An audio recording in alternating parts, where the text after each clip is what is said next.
You're struggling to get your first pull-up, you're not alone. With the right exercises and method, you can fast-track your way there. The two most effective tools to build up to your first pull-up are Australian pull-ups and eccentric holds. Let's start with the Australian pull-up. This is hands down the best beginner-friendly pulling exercise. But don't be fooled, it's also great for advanced athletes, because you can scale the difficulty by changing your body angle. More upright is easier, more horizontal is harder. That means you can fine-tune the intensity to match your level. On top of that, it's excellent for building real muscle in your back and arms. And while there are multiple grip variations for the Australian pull-up, we are focusing on just one. The overhand grip, where your fingers point forward, like this. What makes this grip essential is how you execute it. Your elbows flare out with the sides as you pull. This movement pattern closely mimics the upper back engagement needed for a full pull-up and reinforces the right muscle activation early on. Next, we have the eccentric holds. You jump into the top of the pull-up position and lower yourself down as slowly as possible, or even better, hold this position. Why do they work so well?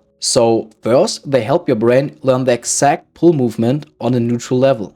Second, they massively improve your grip strength, which is crucial if you want to progress. Over time, you can even begin to train with an overgrip, a must for more advanced moves like muscle-ups, weighted pull-ups, or the one-arm pull-up, or even the front lever. So now, how do we structure the training? First of all, forget your standard 3 sets of 8 to 12 reps. We're using EMOM, every minute on the minute. Set a timer in between 7 or 10 minutes. At the start of every minute, you perform 7, 8, 9, 5, 12, 11, it's very individual Australian pull-ups. Then rest until the next minute starts. So for example, you're setting the timer at 8:00, and for example you need for 8 reps 7 seconds, so the timer would be now at 7:52, 7:53. Then you rest until 7:00, then you go again for your 7, 8 or 9 reps, and this time, because you're kinda exhausted, the duration of this set is not 7 seconds anymore, for example 9 seconds. And also one thing, in EMOM, consistency is very important. Your rep count should stay the same all the round, even if 7 or 9 minutes.